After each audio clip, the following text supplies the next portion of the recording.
Muy buenas noches, un gusto saludarlos hoy en este viernes donde vamos a tener una gran conferencia denominada Jus Penale. Hoy vamos a revisar varias figuras jurídicas donde vamos a estar viendo el análisis de diversos delitos. En este caso, hoy vamos a ver lo que es los delitos que tienen que ver con el matrimonio. También vamos a ver los delitos en lo que respecta a analizar bien cómo está definido la tortura. Vamos a ver algunos otros más delitos muy interesantes, en lo cual vamos a, pues, a vamos a desmenuzarlos, ¿no? Vamos a revisar bien cada elemento de cada delito. Lo que nosotros conocimos en la universidad, la materia de delitos especiales, espero que se acuerden, delitos especiales en particular, ¿no? O sea, son dos materias que se llevan en la universidad. Y bueno, pues es la idea de hacer un análisis contextual, un análisis puro, además de los muchos tips que decimos al momento cuando tenemos un caso en concreto. ¿Ok? Para los que no me conozcan, soy el maestro Jorge Enrique Gómez Sánchez. Esta es una actividad totalmente gratuita. Quien guste tener copia de la presentación, suba su correo electrónico y también la invitación a nuestros grupos de WhatsApp, que son grupos muy serios, en los cuales pues nosotros nos dedicamos simplemente a compartir cultura jurídica. Y bueno, esa cultura jurídica pues eh, nos hace más estudiosos del derecho y aprovechamos más estas conferencias para que tengamos pues más conocimiento del derecho y compartirlo con ustedes. Ok, bueno, vamos a ver, bueno, van a ser delitos de filiación y los delitos del matrimonio, de la institución del matrimonio. También vamos a ver lo que es la discriminación, la tortura y otros delitos que vamos a estar analizando esta noche. Entonces, pues bueno. Bienvenidas y bienvenidos. No olviden que si quieren copia de la presentación, pues pueden ustedes subir su correo electrónico y si quieren pertenecer a nuestros grupos vampiro, grupos muy serios, pues suban su número telefónico. ¿Ok? Bueno, vamos a ver los delitos de filiación. Esto en verdad es todo un tema. Y bueno, es importante. Yo pienso que debe de haber mucha cultura de la prevención del delito y sobre todo en este tipo, ¿no? Porque es muy común, muy común estos comportamientos ilícitos, pero bueno, nosotros nos vamos a abocar el día de hoy no a ver la prevención, hoy vamos a analizar los delitos, ¿ok? Bueno, en lo que respecta a los delitos contra la afiliación, eh, eh, vamos a definir, bueno, las sanciones de 1 a 6 años, al que con el fin de alterar el estado civil incurren las siguientes conductas, ¿no? Una alteración al estado civil de la persona. Presentar a registrar a una persona asumiendo la filiación que no le corresponda. Esto quiere decir que, por ejemplo, una mamá o un papá van a registrar a su hijo, pero no tienen filiación. Esto quiere decir, no es su hijo, no lo procrearon, no es el papá, no es la mamá. Entonces, el que tú lo registres no siendo el papá, ahí te va la penalidad de 1 a 6 años. ¿Ok? O sea, sí hay una penalidad. Inscriba o de registrar el nacimiento de una persona sin que esto hubiese ocurrido. Fíjense, ¿no? O sea, no, o sea, lo inscriben, pero nunca pasó. ¿Quién sabe quién sea? Entonces también eso está considerado como un tipo penal. Entonces, el presentar a registrar, el que lo inscriba, omitir presentar para el registro del nacimiento de una persona, teniendo dicha obligación con el propósito de hacerle perder los derechos derivados de su filiación. Entonces, en el primero y en la segunda fracción nos habla únicamente de una acción, ¿ok? El tipo penal nada más nos dice presentar a registrar a una persona, asumiendo que no es su filiación, ¿no? inscriba o haga registrar el nacimiento de una persona sin que eso hubiera ocurrido. Estamos hablando de una acción.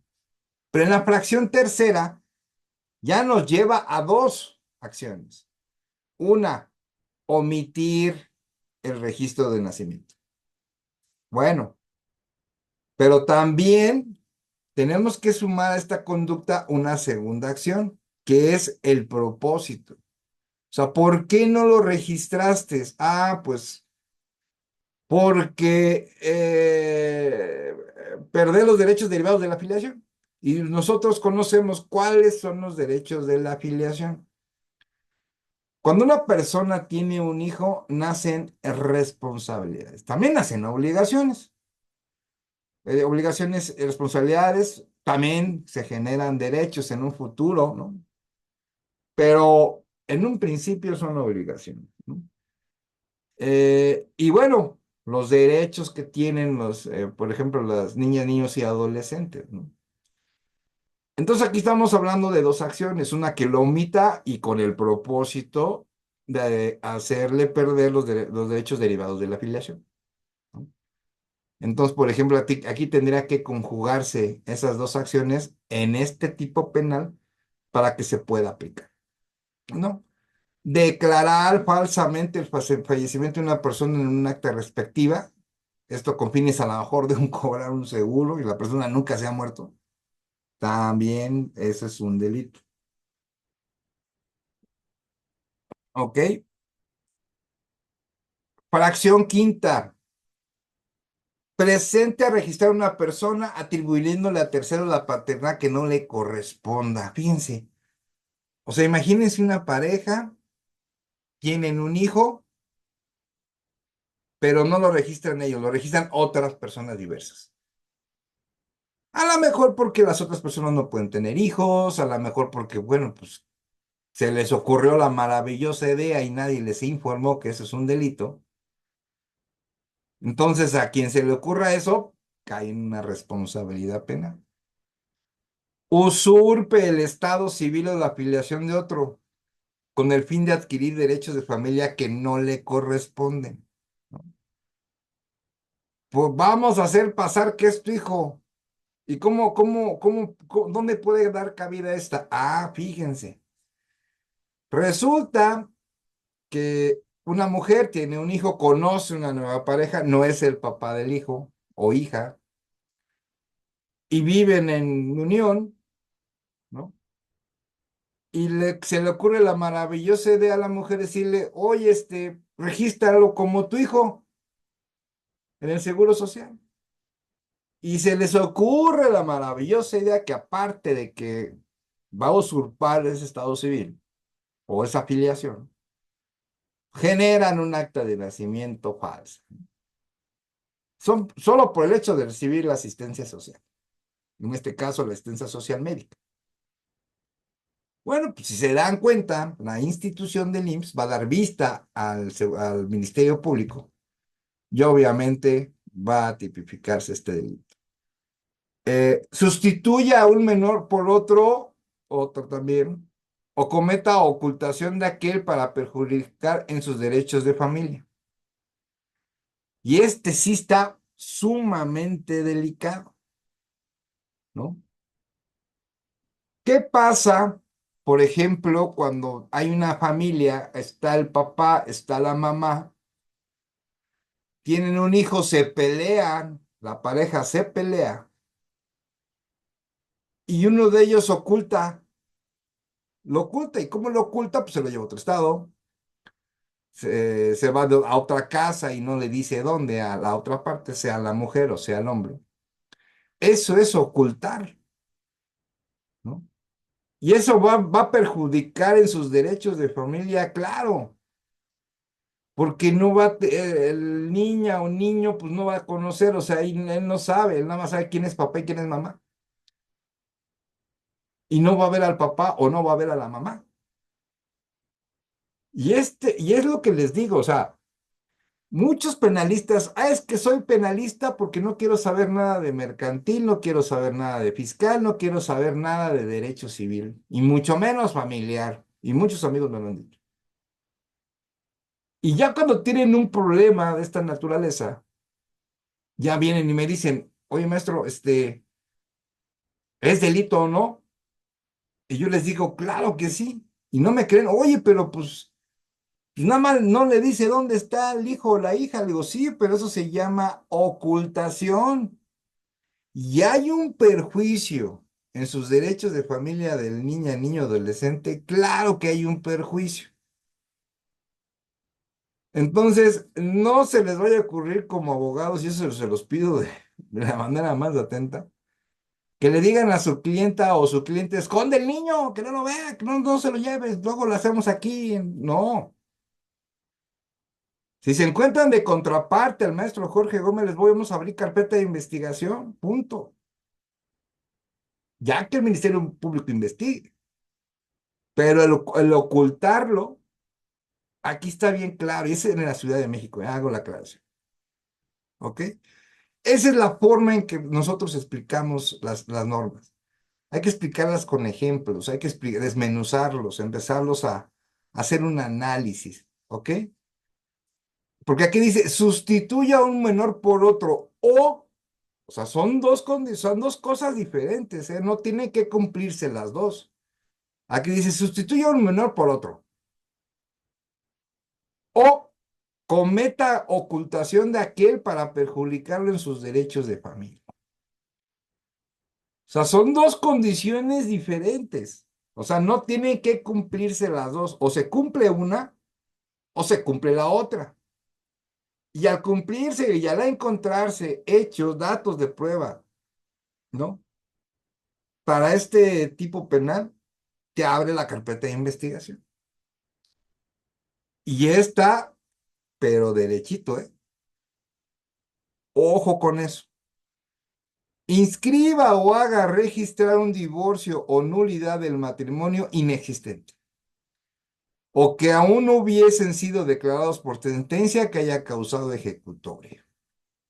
¿Ok? Ahora yo les hago una pregunta. Fíjense, fíjense esta pregunta. ¿Pueden, ¿Se puede realizar un trámite jurisdiccional para solicitar la nulidad del matrimonio, o en su caso divorcio,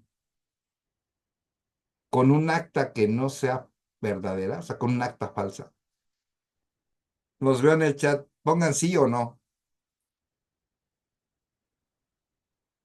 Puede llevarse a cabo el procedimiento jurisdiccional para un divorcio teniendo como base un acta de matrimonio falsa. Cuando en un caso, por ejemplo, que lleven de divorcio, a ustedes les dan el acta de matrimonio. Tú preparas el juicio, entrega los documentos en la oficialía de partes, de cualquier tribunal a nivel nacional, hablo, ¿eh? No, no, no solo de la Ciudad de México. Y verifican que el acta de matrimonio no sea falsa. El tribunal va a revisar si esa acta de matrimonio es falsa. Imagínense la magnitud del problema.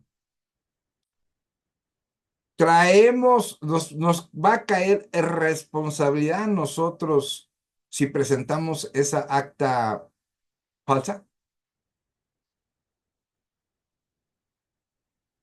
O sea, en ese momento que nosotros, por ejemplo, nos dicen, nos han contestado no, no, y nos dicen no porque no está consumado legalmente el matrimonio, estoy de acuerdo, licenciado Israel, licenciado Pablo y licenciado Rocío, muchas gracias por sus opiniones. Pero la pregunta va, o sea, el tribunal revisa que si el acta es verdadera o falsa. A ti te la dan a ti tu abogado, tú presentas tu escrito inicial, pum, pum, pum, y ya ingresas los documentos. ¿Se tiene que ingresar el acta original, acta de matrimonio? Ese es el punto. Les voy a decir por qué.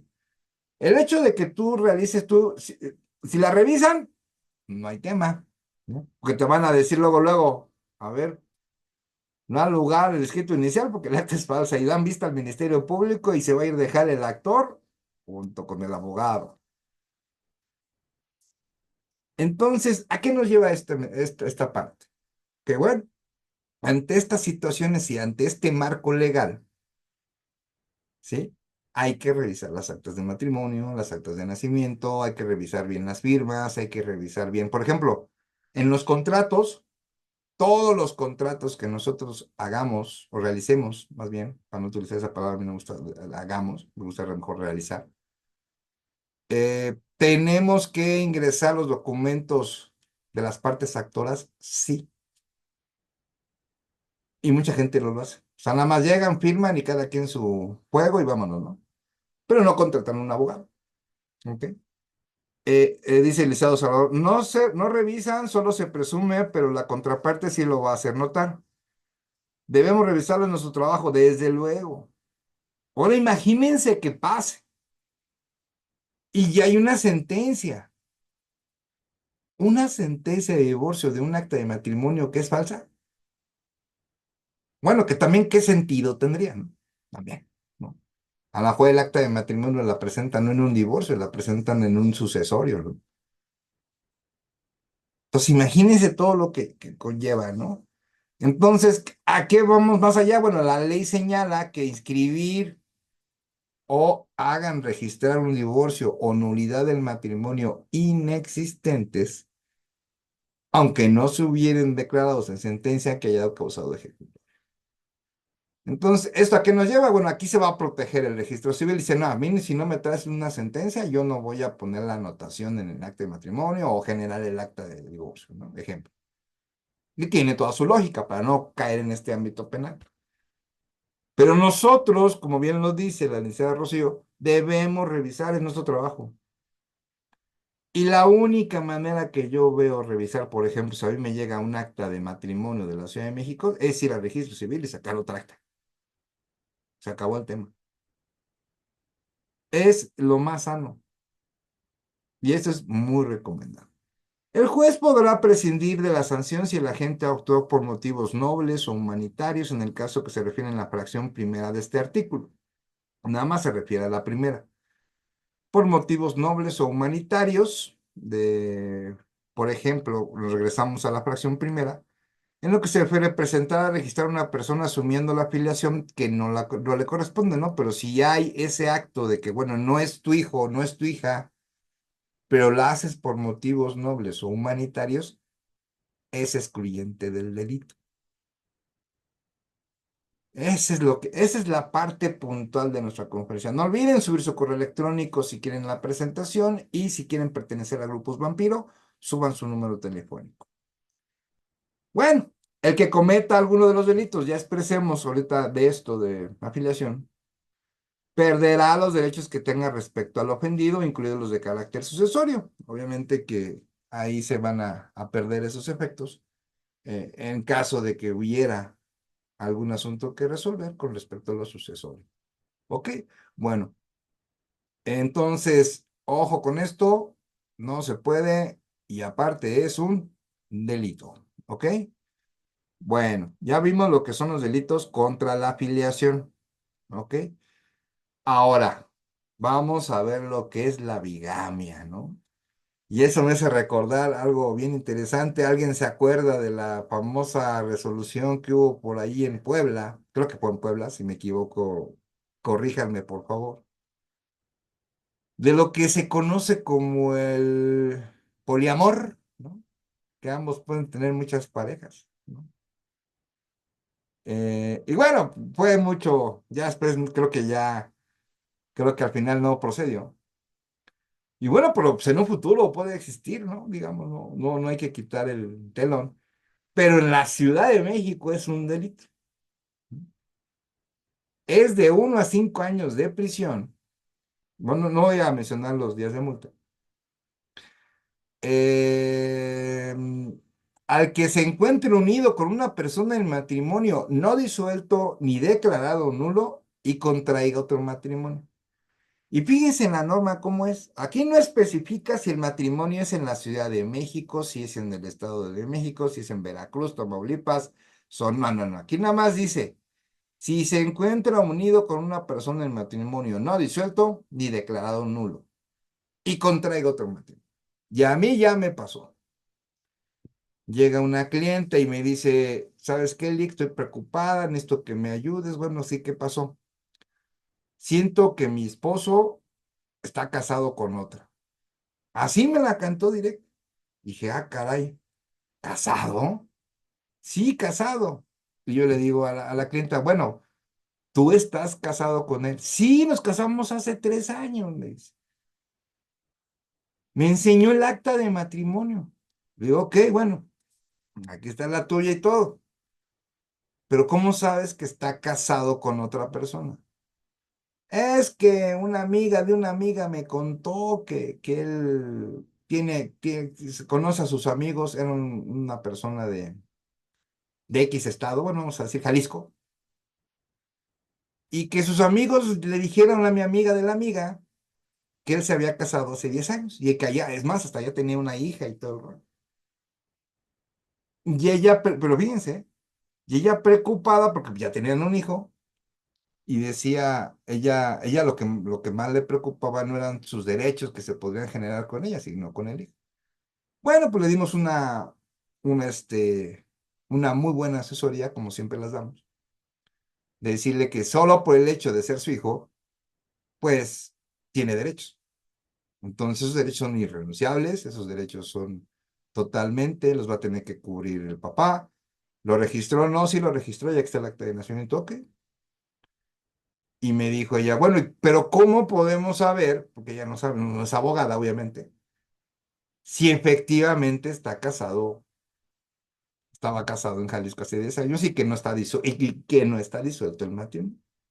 Bueno, en esa época lo estuvimos compartiendo con otro abogado. Dije, bueno, este asunto no está tan difícil, simplemente pues, pide el acta de matrimonio en Jalisco, con el nombre, ¿no? Y efectivamente salió positivo. Se había casado, no había divorcio, se volvió a casar en la Ciudad de México. Y le dije, bueno, pues tú decides qué hacer, eres libre, yo te recomiendo abrir una carpeta de investigación, porque es un delito. Y aquí lo dice. Se encuentre unida una persona en matrimonio no disuelto, no ni declarado nulo, y contraiga otro matrimonio.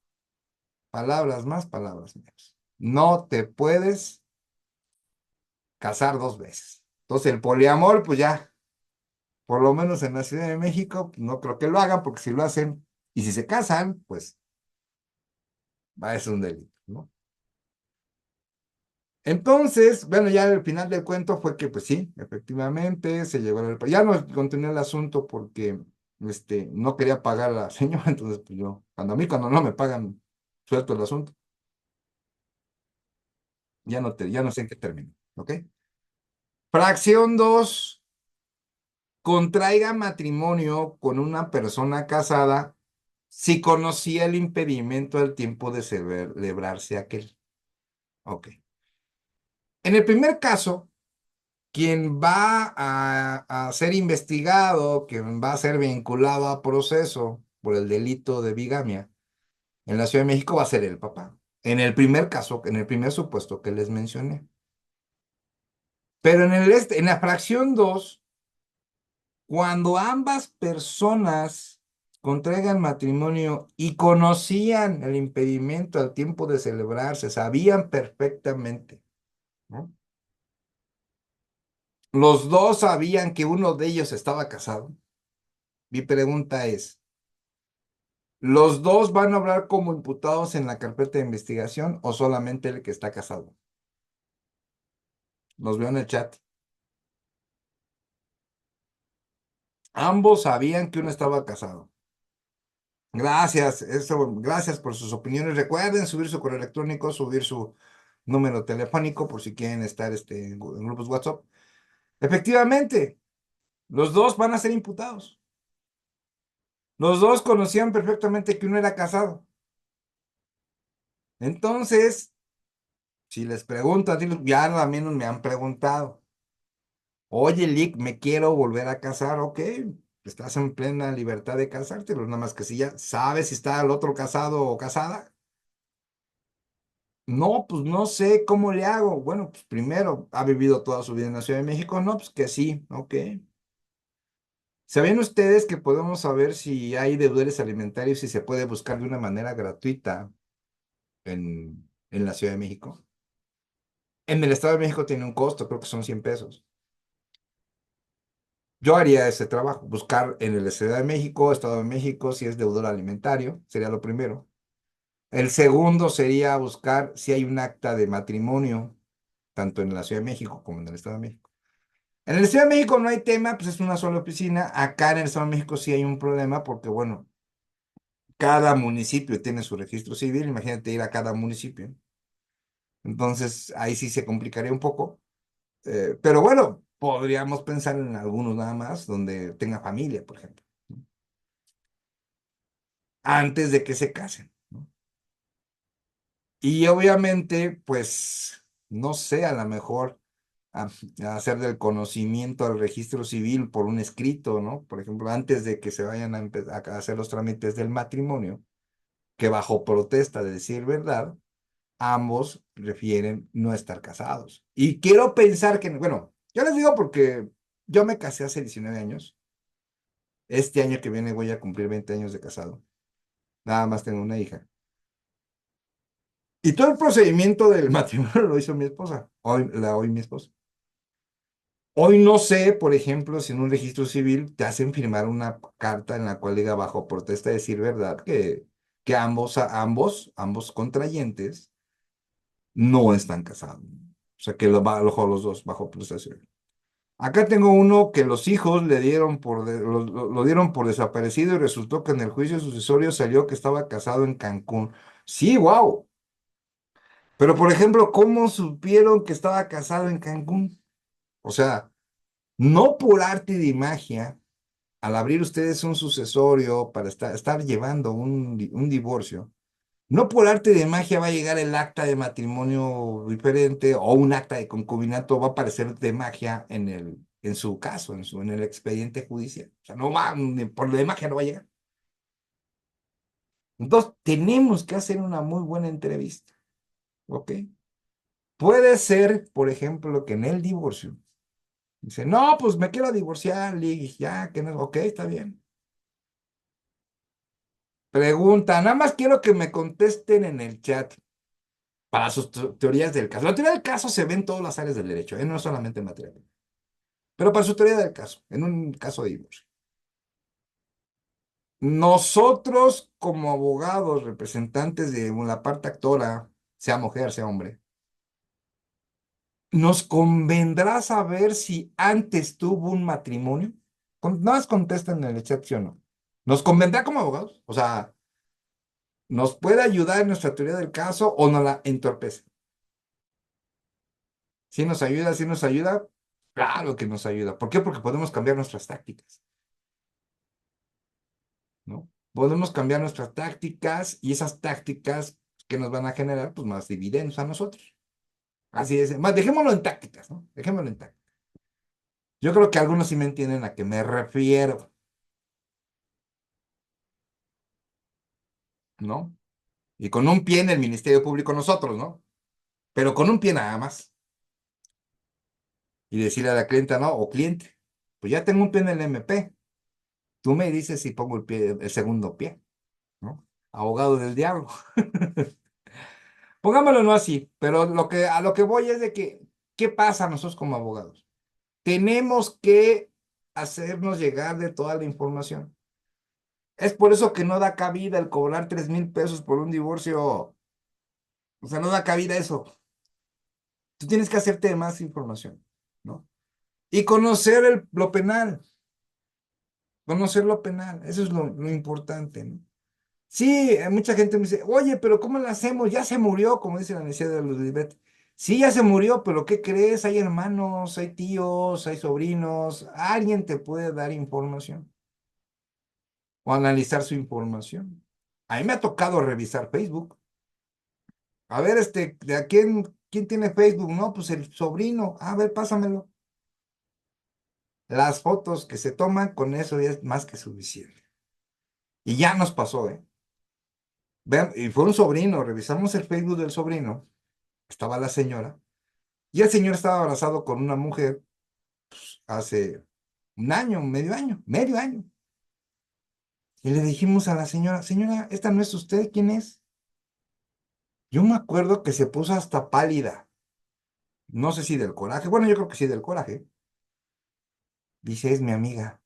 ¿Cómo crees? Sí. Pues resulta que la segunda mujer era la amiga. Es, así como dicen las benditas redes sociales. Cuidado con lo que publiquen. Ojo, que les sirvo de moraleja. Ah, mucho cuidado con lo que publiquen. Divorciado es lo más sencillo, pero si ahí viene ese hijo, etc., es otra cosa y se cobra caro. Claro que dice Darío, claro, ¿no? Y cuando hay este tipo de situaciones también se cobra más caro, ¿no? Pero hay que hacer bien la investigación. Y vuelvo a repetir, con 3,000 pesos no arreglan un divorcio, porque se pueden encontrar algo penal, como lo que acabamos de ver. ¿Ok? Bueno, ahora vamos a pasar a lo que es la discriminación. Es un delito que, bueno, muchos dejan pasar. Hay discriminación por todos lados. Todavía no tenemos una sociedad que sepa vivir sin discriminar. Mi hija sube de discriminación en la prepa. Este, mucha gente recibe discriminación y no parece que no entienden. Para mí, desde el punto de vista, debería hasta subir la penalidad, a ver si entiende la sociedad. Ahí sí, aquí sí operaría el de que entre más penalidad se evite más la discriminación. Sí estoy de acuerdo y además estoy de acuerdo que se hagan prevenciones de discriminación. Sí las hay, pero debería de haber más. Y más en las escuelas. Que desde la primaria, secundaria y preparatoria sepan qué es discriminar, porque la gente no sabe, ¿eh? Y no lo sabe porque también ve malos ejemplos en sus casas. Todavía estamos en una era donde hay muchas familias disfuncionales, muchas familias que no han sabido cómo hacer una educación más, pues más favorable para la sociedad, así yo le llamaría. Y bueno, siguen pegadas a la caja idiota, como yo le llamo, la televisión, con sus programitas, esos tontos de la casa de los babosos. Ah, perdón, pero no, casa de los babosos, no, es casa de los famosos, no, pero no, o babosos, no me acuerdo, que alguien que me explique si se llamaba la casa de los babosos o cómo se llamaba, por ahí más o menos, entre otros tipos de tonterías, ¿no? Bueno, el delito de discriminación se impondrá de 1 a 3 años de prisión, esa es la penalidad. Para mí debe ser una penalidad más alta, pero bueno, es la que establece el Código Penal de la Ciudad de México. A quienes, bueno, que por razón de sexo, edad, estado civil, embarazo, raza, procedencia, étnica, idioma, religión, ideología, orientación sexual, color de piel, nacionalidad, origen o posición social, trabajo o profesión, posición económica, características físicas como, por ejemplo, mis manos, discapacidad o estado de salud, o cualquier otro, o sea, aquí ya nos habla de una generalidad, atente con la dignidad humana y tenga por objeto anular o menoscabar los derechos y libertades de las personas. O sea, una cosa es que te impida hacer algo. Esa es una discriminación que te impide, por ejemplo, un servicio. Eso es discriminación. Impedirte un servicio. Impedirte tu libertad. Esa es discriminación también. El que te dejen opinar, el que tú desplayes tu opinión. Siempre, obviamente, sin daños a terceros, sin que estés violando derechos humanos y siempre y cuando sea lícito también, ¿no? No te vas a poner a pegar de gritos que arriba la delincuencia. ¿Están de acuerdo conmigo, verdad? No puedes hacer eso. Entonces, por ejemplo, para mí, el hecho de la existencia de los narcocorridos, para mí es una falta, es una violación a la dignidad humana, ¿no? La verdad. Pero bueno, la gente escucha y compra sus discos y se sienten sicarios y no sé qué tanto, ¿no? La narcocultura en nuestro país, desgraciadamente, se tiene que terminar. Algún día lo veremos. Si no lo llego a ver, a lo mejor me lo van a ver mis nietos. Sí llego a tener nietos también, porque ahora las nuevas generaciones no quieren tener familia. Pero es muy importante, ¿no? La discriminación atenta a la dignidad humana. Atenta a la dignidad humana porque, bueno, estás haciendo menos a esa persona, le estás quitando su credibilidad, ofendes a su forma de actuar, ¿no? Entonces, todo ese tipo de situaciones, pues van más apegadas a que necesitamos más cultura como país. Si nosotros como país entendemos el respeto al derecho ajeno es la paz, y que es algo que llevamos desde hace muchísimos años, porque lo dijo un gran jurista que fue presidente de la República, el gran Benito Juárez. Y fíjense desde cuándo lo dijo, y hoy seguimos batallando con esto, ¿no? Entonces, muy importante, ¿no? Que lo tengamos en cuenta. Y bueno, la primera fracción respecto a la discriminación nos dice, provoque, incite y apoya a difundir acciones basadas en odio, violencia o discriminación contra cualquier persona o grupo de personas, ¿no? Bueno, pues, ¿qué les digo de las redes sociales, ¿no? Por ejemplo. O de los periodistas amarillistas, ¿no? Amarillistas, ¿no? Que siempre incitan a la violencia al poner fotos, asesinaron a 11 en primera plana, ¿no? ¿No? Entonces, pues es lamentable. Luego nieguen a una persona un servicio, una prestación, lo que ya les estaba comentando, y más a la que tiene derecho, fíjense. Eh, un caso mucho de discriminación es, por ejemplo, llega el chamaquito o niña o niño, llega a la primaria y que no acepten su inscripción, ¿no? Y bien interesante porque una vez me tocó un asunto así. No pasó a otro amigo porque ya no tenía tiempo, mucho tiempo en esa época. Y el problema es de que, bueno, la mamá decía que no lo inscribieron porque el niño, pues era muy complicado, le pegaba a los compañeros, todo eso. Entonces, es responsabilidad de los papás el comportamiento del niña, niño, adolescente, sí. Pero también es responsabilidad de la unidad educacional, en este caso la primaria, de que tenga la suficiente profesionalización para, obviamente, llevar a esos niñas, niños y adolescentes a que estudien, con independencia de que si brincan, saltan, se pegan y todo eso, bueno, cuidar porque se pueden lesionar, eso sí es muy importante. Y no, y fíjense, si menores se lesionan en una escuela, el responsable es el profesor. Esa es otra. Pero ¿qué pasa? Se necesita una profesionalización para eso. Estamos hablando de estudios, de llevar cursos, ¿no? De ver cómo se debe de tratar ese tipo de situaciones, ¿ok? Deje o excluya a alguna persona o grupo de personas, o sea, que los hagan a un lado también.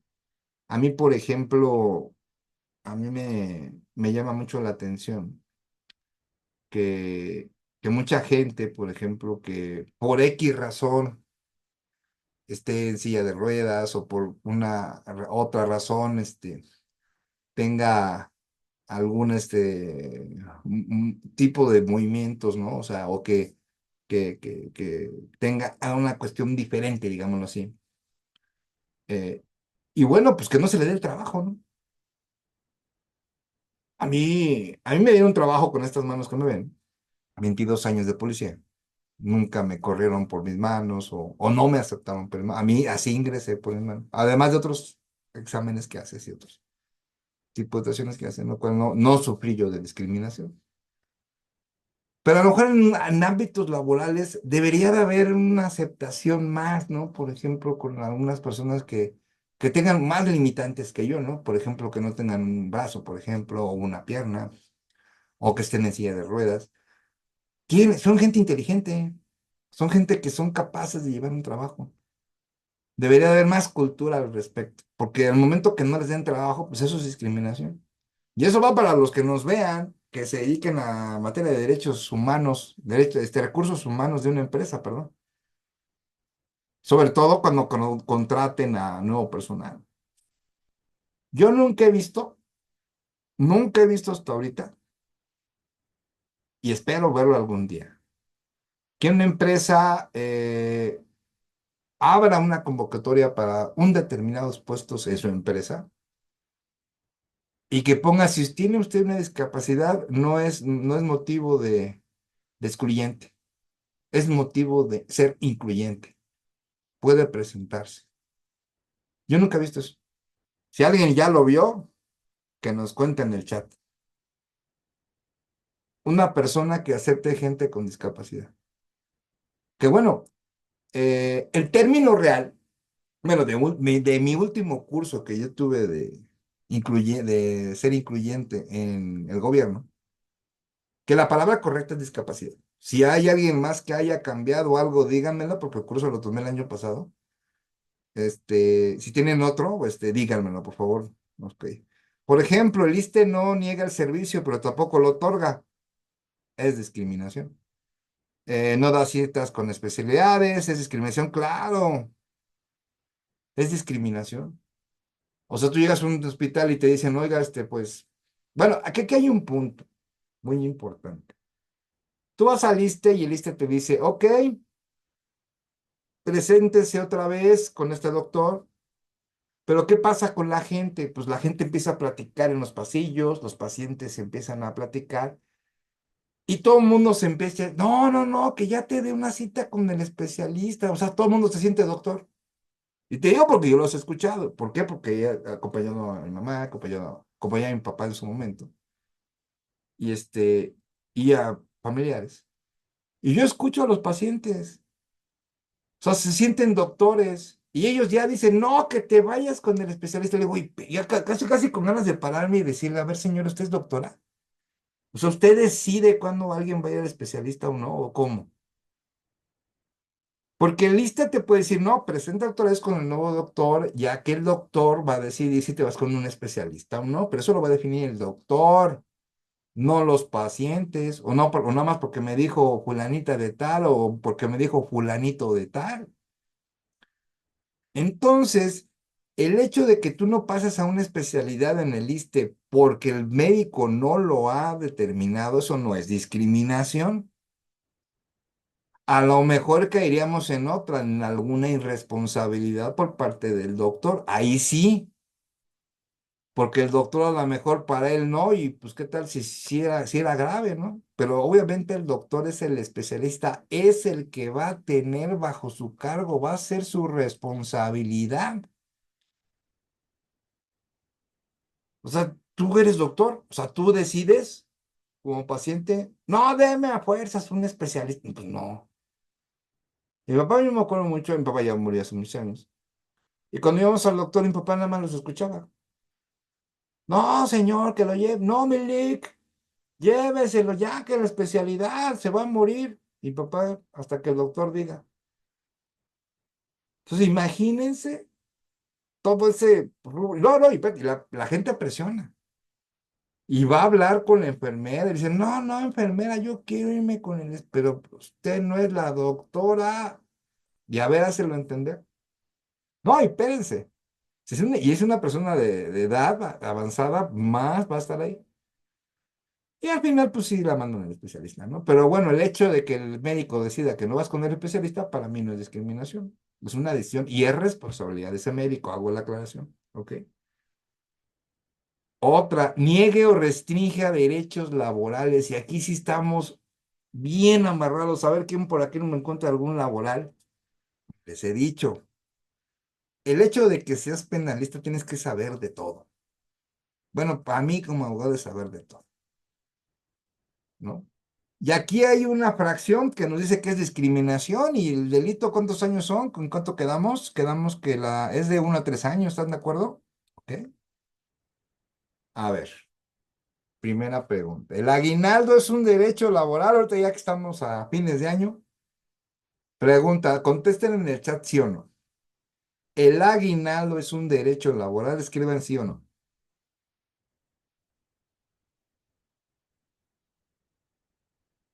Ok, perfecto. Muy bien contestado. Es un derecho laboral.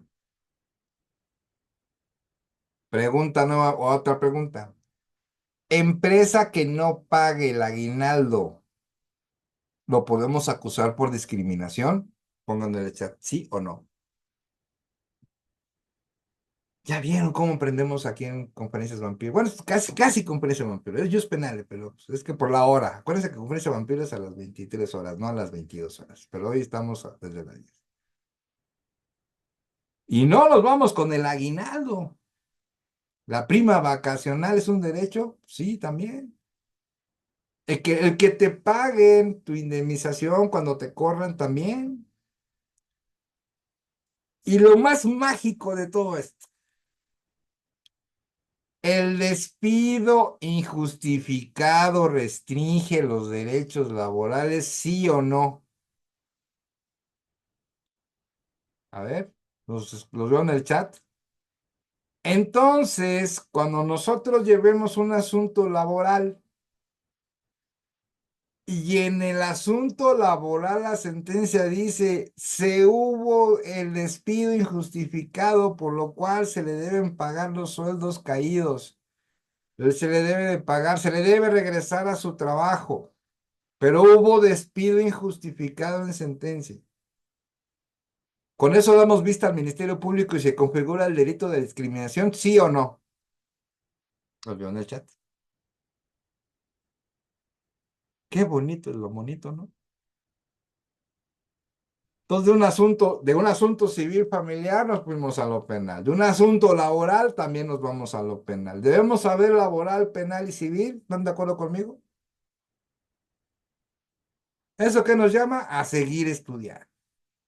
Y vamos a seguir estudiando y vamos a seguir con nuestras conferencias. Vamos a estar aquí con ustedes. Muchísimas gracias. Esta es la idea de estas conferencias. No vengo a leer el artículo, venimos a analizar los artículos con ustedes, ¿no? Ok, ahora ahí les va otra. Hay un agravante para la discriminación, sí. Se incrementará hasta en una mitad las penas previstas en el primer párrafo en los siguientes supuestos. Si quien comete el delito es persona servidora pública, ojo, en el ejercicio de sus funciones o de motivo de ellas. Ahí les va. Hay un despido injustificado de un trabajador de la Secretaría de Economía por sentencia. Ahí a dónde daríamos vista, al Ministerio Público local o al Ministerio Público federal. ¿Existe el delito de discriminación en el Código Penal Federal? ¿Qué creen? Y otra, como el que te despidió es un servidor público, ya tu pena ya no es de 1 a 3 años, ahora tu pena es de 2 a 6 años. Un despido injustificado en una institución privada, empresa, digamos. Un despido injustificado en una institución pública. En ambos casos caemos en una discriminación. La respuesta es sí.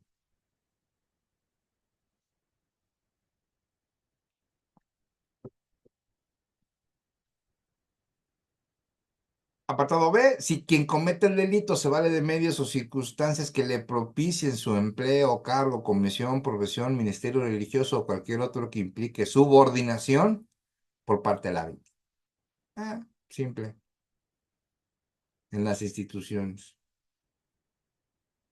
¿no? Eh, cuando está subordinado. Entonces aquí, por ejemplo, en una institución pública, privada, perdón, una empresa X, si fue un despido injustificado por parte del jerárquico, que está implicando subordinación, pues ya la pena no es de 1 a 3 años, es de 2 a 6 años. ¿Ok? Esa es la idea que aprendamos. Si quien comete el delito niega, obstaculiza, restringe o limite el acceso a bienes y servicios o servicios a personas con discapacidad temporal o permanente que precisen ajustes razonables. O sea que si también es una persona que tiene una discapacidad temporal o permanente, pues también lo mismo. No serán consideradas discriminatorias todas aquellas medidas tendientes a la protección de los grupos de atención prioritaria. Entonces, ahí no va a haber una discriminación si en el caso se está atendiendo grupos que necesitan una atención prioritaria. Y recuerden, tenemos que tener en mente nosotros como penalistas, hay delitos de oficio y hay delitos de querella, ¿ok? Recuerden, todos los delitos de querella tenemos que observar su prescripción. Y ahí les va, pero para que vean que todo tenemos que analizar. Pónganme en el chat cuando prescribe un delito por querella. Y tenemos dos supuestos, son dos temporalidades. A ver quién se acuerda. Pónganlo en el chat, por favor. Ahora les doy la oportunidad que lo busquen en el Código Penal de la Ciudad de México, que lo tenga a la mano. Vea cuál es la prescripción para los delitos de querella. Hay delitos que no prescriben, pero los delitos de querella sí prescriben. ¿Ok? A ver. Bueno, no todos. A ciencia cierta.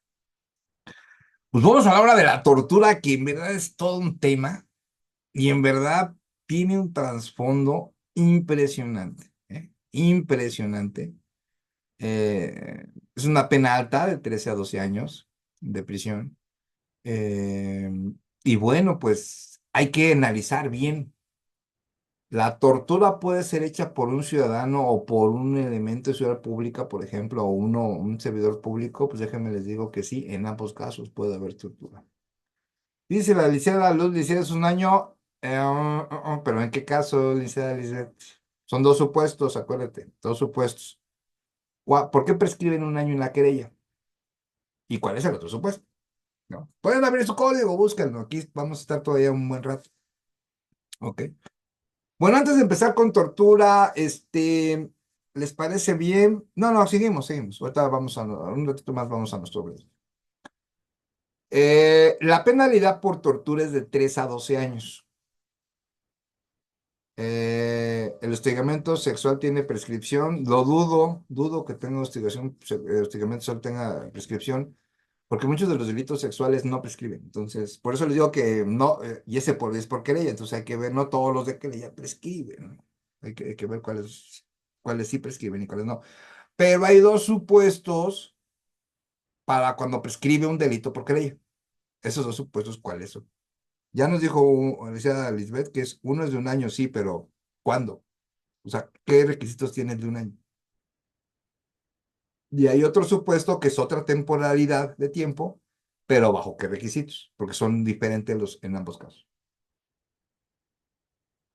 Tenemos que en el ejercicio de sus atribuciones o con motivo de ellas, inflija en una persona dolores, sufrimientos, ya sean físicos o mentales, o sea, en este caso luego suena muy subjetivo los mentales, la verdad, los mentales. Los físicos, pues, son huellas en lo físico.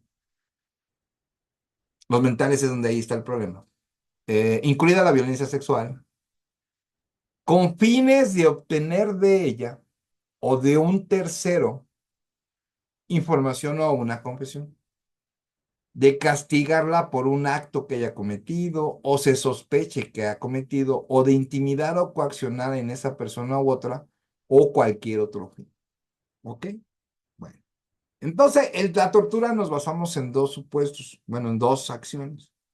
El primero es el que inflija, o sea, el que provoque dolores o sufrimientos, ya sean físicos o mentales. Entonces, primero está un dolor físico o mental. Primero. Debe existir un dolor físico-mental, el que inflija, ¿no? El que provoque, el que lo haga. Eh, sí, es el código para la Ciudad de México, licenciado Israel. Mm, ¿Ok? Bueno. Pero ¿cuál es? Incluida la violencia sexual, obviamente, incluida la violencia sexual. Pero todo ese dolor o esa violencia sexual debe de tener un fin. Entonces ya estamos hablando de una segunda acción. O sea, primero es el que implica, el que provoque dolores, sufrimientos físicos y mentales, incluido la violencia sexual. ¿Pero con qué fin? Ah, bueno, con el fin de obtener de ella o de un tercero o un tercero información. O sea, en ese es un supuesto, que se obtenga información de un tercero. Una confesión, castigarla por un acto que haya cometido, o sea, que se castigue que le castigue por un acto que haya cometido. O se sospeche que haya cometido, ¿no? Por ejemplo, o de intimidar o coaccionar a esa persona u otras, o sea, para coaccionarlas, o por cualquier otro. Coaccionar es provocar miedo para que diga algo, ¿no? O sea, estamos hablando de que se aproveche esta información. Pero no se tienen que cumplir todas. Aquí lo dice claramente la norma. Obtener de ella o de un tercero información en la confesión, coma. O sea, si cumple con esa parte, se configura la tortura. De castigarla por un acto que ya cometió, castigo, o sea, es golpe, o sea, puede ser mental, puede ser físico. O se sospeche que ya cometió. O de intimidar o coaccionar a esa persona u a otras o por cualquier otro. La intimidas y la coaccionas, pero esto de intimidad y coaccionar debe tener un final, o sea, el simple hecho, por ejemplo, de que implicas a una persona para que le ejerzas, la intimides, pues bueno, eso para acreditarlo va a estar medio canijo, ¿no? O la coacciones, bueno, sí, la vas a intimidar de coacción, pero ¿para qué? O sea, debe terminar en algo, ¿no? En un acto o en otro acto. Entonces, el primer punto que es clave para poder tipificar al delito de tortura es que debe existir dolor, sufrimiento, ya sean físicos o mentales. Ese es el primerito que se debe de acreditar. Se piensa acreditar la tortura. Ahora, ¿cuál sería la segunda acción? Ah, bueno, que se obtenga información, una confesión o un castigo por lo que haya cometido.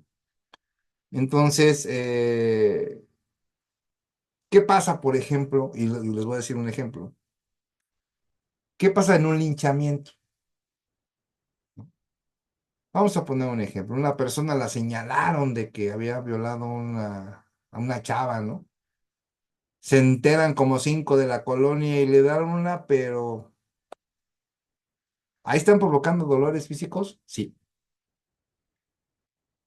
Y le empiezan a decir, tú fuiste el que lo hizo, tú fuiste el que la violó. ¿Hay una sospecha de que algo cometió? Sí. Entonces, fíjense, ese acto de linchamiento, ¿cuántos delitos contiene? Uno. Si muere la persona linchada, ¿qué delito es? Es homicidio, ¿no? Sería homicidio, y sería homicidio calificado, porque hay ventaja, porque fueron cinco que lo golpearon. Y los cinco se van a dejarle por homicidio calificado, que los detienen. ¿Pero qué otro delito? ¿Qué creen? Tortura. Entonces, si el homicidio calificado tiene 40 años, pues ahora le vas a sumar otros 10 mínimo por la tortura. Entonces, vean con ejemplos, es la mejor manera de explicar cómo se tipifica Y bueno, la tortura también, por ejemplo, cuando un policía tiene una persona y lo golpea y le dice, dime quién fue el que secuestró, o dime quién fue el que robó, ¿no? Eso es tortura, ¿vale? Una es que se sospeche que hizo algo o se quiera obtener información de esa persona, ¿no? Ahora vamos, por ejemplo, en una cuestión mental, ¿no? Puede ejercerse dolores en sufrimientos mentales. Eso está muy subjetivo, la verdad está muy complicado. Pero nosotros como abogados debemos de cuidar cómo entrevistamos a las personas. Y estamos hablando de entrevista porque nosotros como abogados no interrogamos. A lo mejor interrogamos en una audiencia penal, donde sí tenemos que interrogar, pues el Código Nacional te lo permite.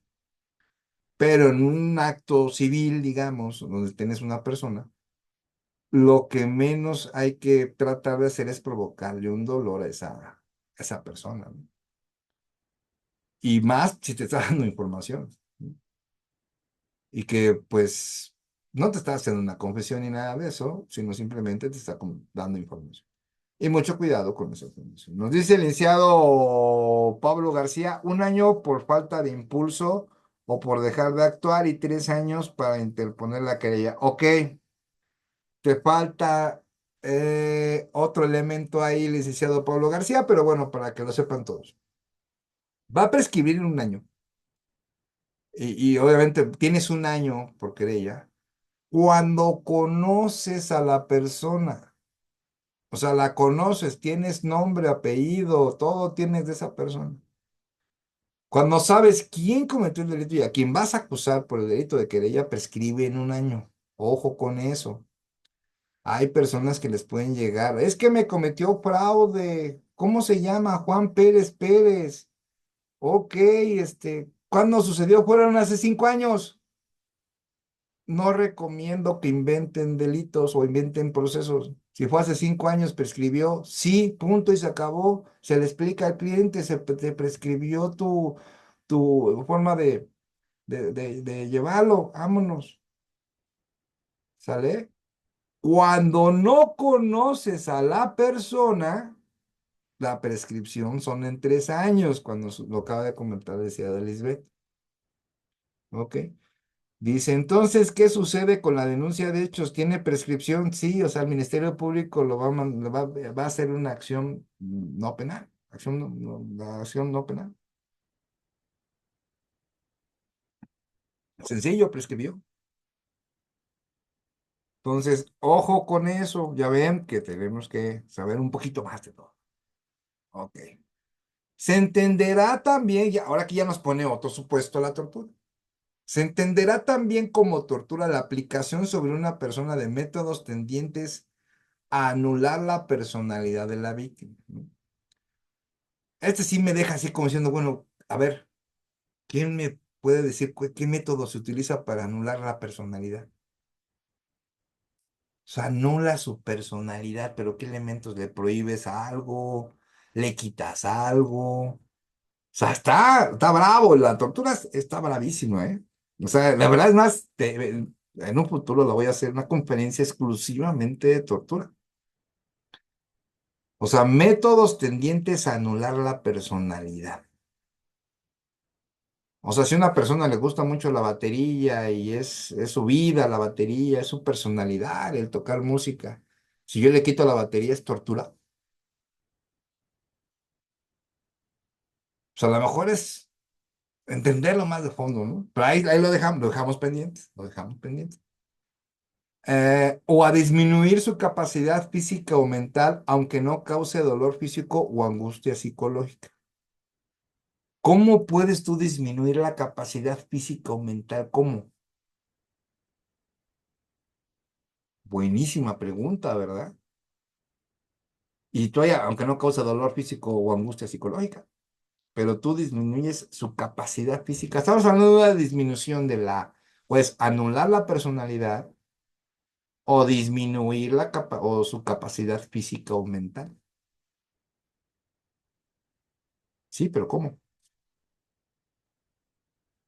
Podría ser, por ejemplo, que no lleves a cabo lo que necesite para su desarrollo de la personalidad. Puede ser.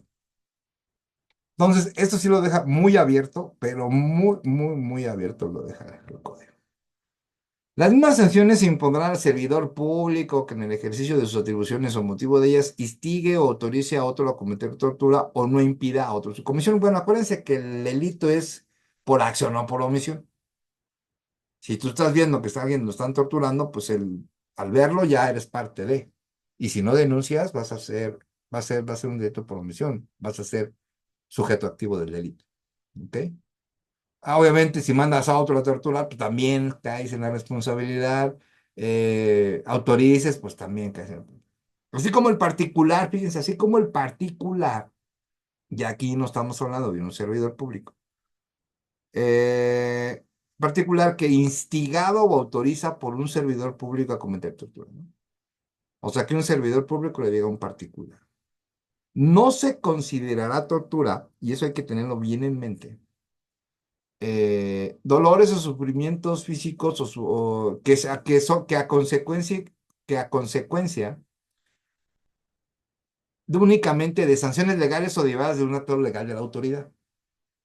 Por ejemplo, cuando una persona detiene a otra en el momento que está cometiendo un delito, la presenta ante el Ministerio Público, obviamente nunca la golpeó, no le gritó, no le hizo un dolor físico ni un dolor psicológico, pues te acusa de tortura, pues si tiene un sufrimiento, pues va a decir, sufro porque me detuvieron, pero el hecho de que sufras porque te detuvieron no es tortura, es un acto legal que se realizó. ¿Cuál es ese acto legal? Pues te detuvieron realizando un delito en flagrancia. Se acabó el tema, ¿ok? Nos dice Eliseo Israel, entonces, ¿qué sucede con la denuncia de hechos? ¿Tiene prescripción? Sí, bueno, ahora sí ya lo habíamos mencionado, ¿ok? Para la preparación del daño, ok, bueno, dentro de la tortura va a haber una condicionante en lo que respecta a la reparación del daño. Para la reparación del daño a las víctimas de delitos de tortura, se estará a las reglas establecidas en el capítulo sexto.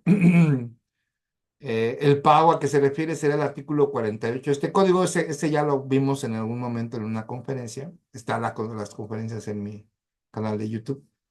Y bueno, esto está en el artículo 48 del Código Penal de la Ciudad de México. De acuerdo con el monto de los daños o perjuicios y de la situación económica, el juez podrá fijar plazos para su pago que en un conjunto no excederá un año. O sea, puede pagarse la reparación del daño en un año en el Código Penal de la Ciudad de México, pero en el delito de tortura, ese no entra. El pago se va a realizar en una sola exhibición. Ahí se acabó el tema. Se realiza en una sola exhibición el pago de la reparación del daño en el delito de tortura. En los demás delitos puede hacerse la reparación del daño en un año. ¿Ok? El servidor público que en el ejercicio de sus funciones conozca de un hecho probablemente constitutivo de tortura está obligado a denunciarlo de inmediato, ¿no? Aunque sea probablemente. ¿Ok? La penalidad descrita en el párrafo anterior aumentará hasta en una mitad al servidor público que, pudiendo impedir la comisión de delito oportuno con su intervención inmediata y sin riesgo propio o ajeno, no lo hiciese. Pues bueno, dentro del servicio público está prohibido hacer tortura, mandarla a hacer, que tengas conocimiento y no denuncies, y también es un delito el que no intervengas dentro de los servidores públicos. Estos delitos van para el servidor público, no para el ciudadano. Hago la aclaración, ¿ok? No se considerará como excluyentes de responsabilidad, excluyentes del delito, de los delitos de tortura, el que se invoquen o existen situaciones excepcionales como inestabilidad política interna, urgencia de las investigaciones, medidas de seguridad, cualquier otra circunstancia. Tampoco podrá invocarse como justificación la orden de un superior jerárquico o de cualquier otro. O sea, la tortura no está permitida bajo ninguna circunstancia, bajo ninguna. ¿No? Pero bajo ninguna. ¿Que sabe dónde está la bomba que va a estallar en tal lado? Pues no es justificación una tortura, se acabó. ¿No?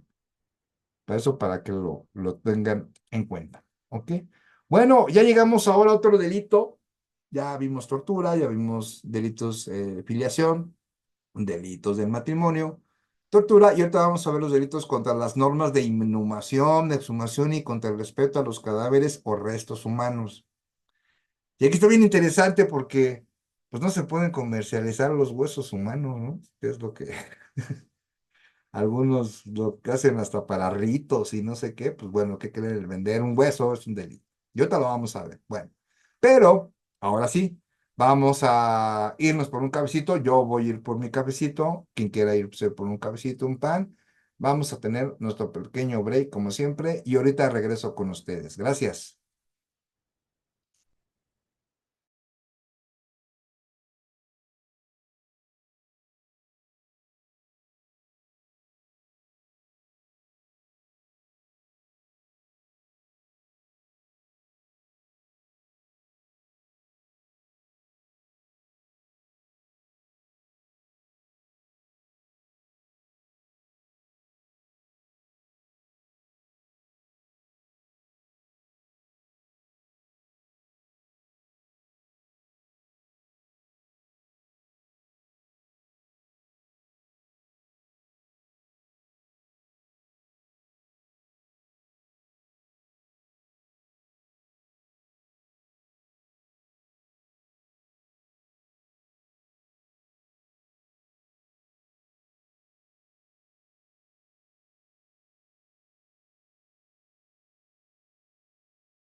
Ya estamos aquí nuevamente con ustedes, ya después de, ya fui por mi cafecito. Quien guste, recuerden que quieran la presentación, pueden subir su correo electrónico y si quieren pertenecer a grupos de vampiro, de WhatsApp, grupos muy serios jurídicos en los cuales nos ayudamos, pueden solicitar apoyo en otro estado, de otro abogado que se encuentre, para un exhorto, para un acta de nacimiento, para alguna diligencia. Es muy importante, ¿no? Que tengamos ayuda. Ok, bueno, ahorita vamos a hablar de los delitos contra las normas de inhumación, exhumación y contra el respeto y a los cadáveres o restos humanos. ¿Ok? Bueno, pues resulta que es delito el que oculte, destruya, inhume, incinere o desintegre el cadáver de una persona, parte de este, sus restos, objeto humano, sin la orden de la autoridad que deba darla o sin los requisitos que exige la Ley General de Salud, la ley de salud local de cada entidad, el Código Civil o cualquier otra normativa en la materia. Entonces, toda esta situación es un delito, todo está normalizado en la Ley General de Salud, en la ley de salud local, y bueno, pues es el que desintegra un cadáver, ¿no?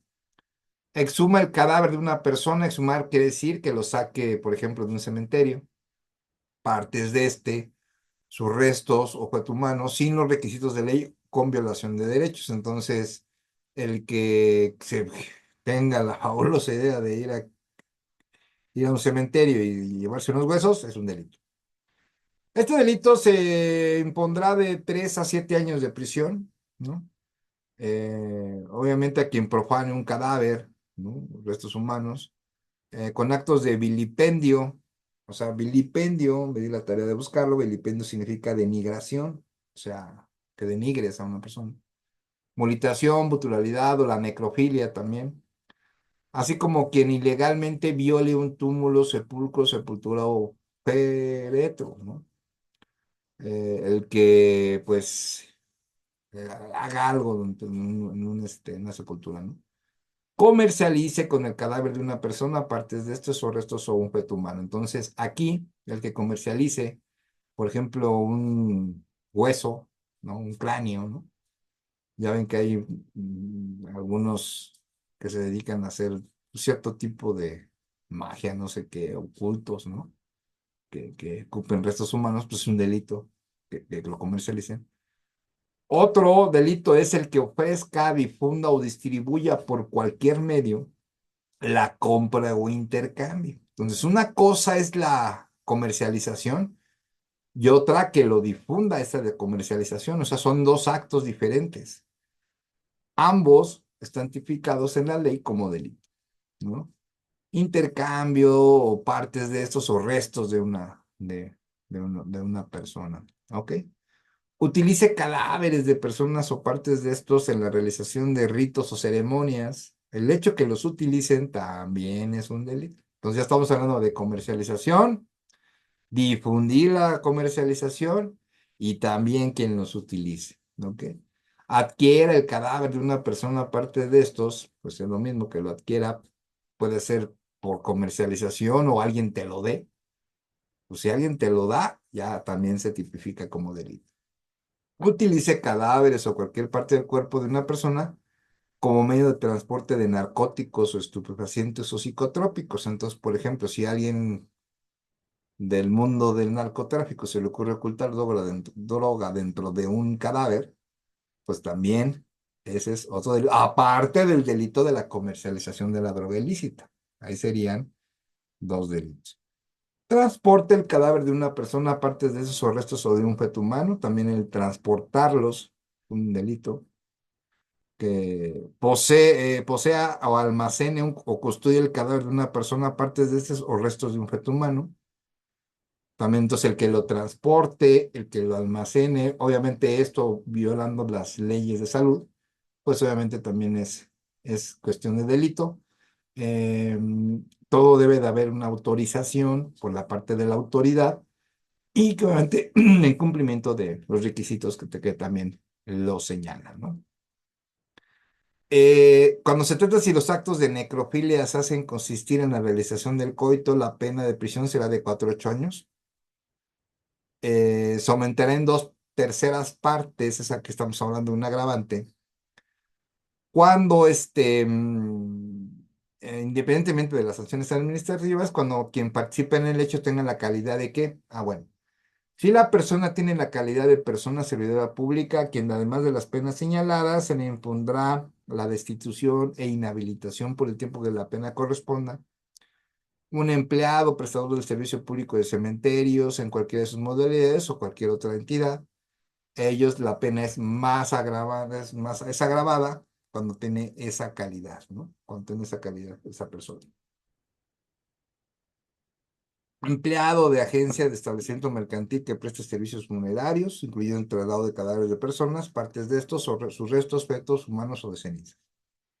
Empleando de establecimientos habilitados para el depósito transitorio o destino final de cadáveres de personas, partes de estos restos, obviamente, o de sus cenizas, también ¿no? Eh, es una penalidad quien no esté autorizado o que no cumple las leyes. Prestadores de servicios externos de cementerios, trabajadores auxiliares de panteones, bueno, pues todos ellos los que están vinculados con lo que es el sepulcro, lo que es la incineración, y bueno, y todo esto que debe estar marcado por la ley, pues bueno, pues va a caer en este tipo de delito. Y bueno, pues estos delitos se aplican independientemente de lo que señala el 207, o sea, estamos hablando de dos penalidades, o sea, bueno, de dos actos, las cuales en los dos actos va a generar la punibilidad. O sea, va a haber una pena para uno y una pena para el otro. Entonces, digamos, van a ser dos delitos ahí, ¿ok? Bueno, ahora vamos a hablar, ya hablamos de los delitos, que sí, sí, no vayan a comprar un cadáver.